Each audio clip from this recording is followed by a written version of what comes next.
Okay, so this is an update for you guys. I wanted to bring you back and show you, we've done all the different ops in the videos going along, solving the problems. I'm going to do a completed part, start to finish, hopefully with no errors. And I'm going to try and keep it a short video, 1 hour for the entire thing. So I'm just going to do snippets of each op.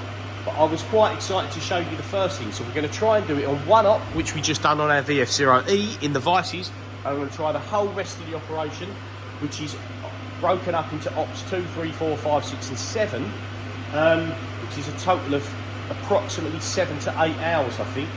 So that was just under 2 hours on op 1 in the vices, and now we're going to try and do everything else on here. Now my concern was how much this weighed after op 1 to what the trunnion would take, because this is only an hrt160, so it's only the baby.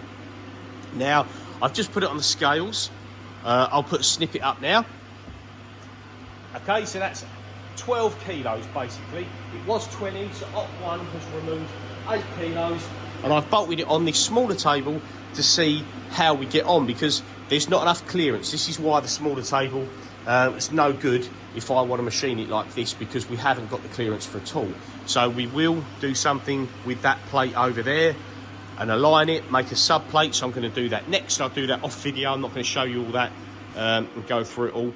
But I wanted to show you this on here because my concern was how it would break, or how it would hold the brake whilst machining.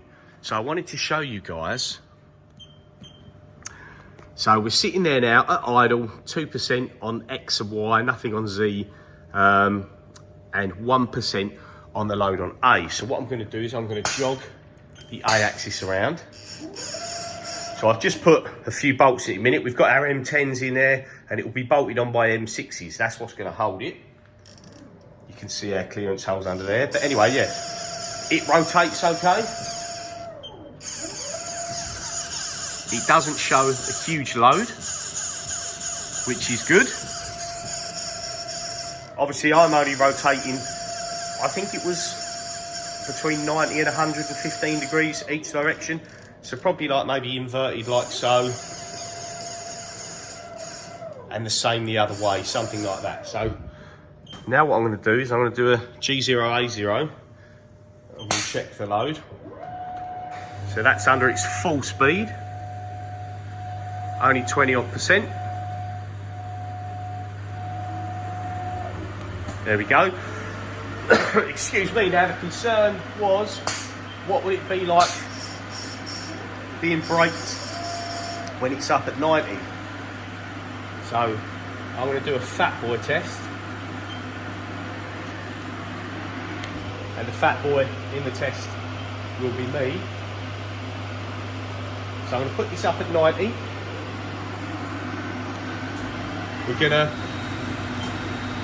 change the axes so that the brake is now on. So you can see the load is 0. If we push on it, we can't get anything to show. But what if it's up at 90 and I stand on it? Because, not being funny, if it can take me on there, 2-footed on the machine with no load, then I think we are going to be good. What about if we take the brake off so that you're jogging the A axis?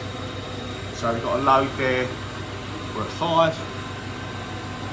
We can jog the axes because we're unclamped, and obviously we're not going to be unclamped when we're doing the machining, but again, 2-footed, and it stayed where it was. Not really the best idea to climb all over your trunnion tables, but what the heck. I just wanted to show you how we were. So yes, I think we're going to be safe to say that there's cutting forces that are going to be on this when I do the rest of the ops are not going to be an issue, it says. So hopefully now, for the rest of this video, speed this up a little bit, we'll go through the different snippets when we're doing different ops. I'll show you little clips here and there, and we'll reorganise all the tool parts in a different order now to do it all on the full axis trunnion. So it's going to be 2 ops, 1 op in the vise, and the rest of it all on here. So looking forward to this second part, and hopefully no mistakes, and we'll end up with a good item when we finish. So yeah, let's crack on.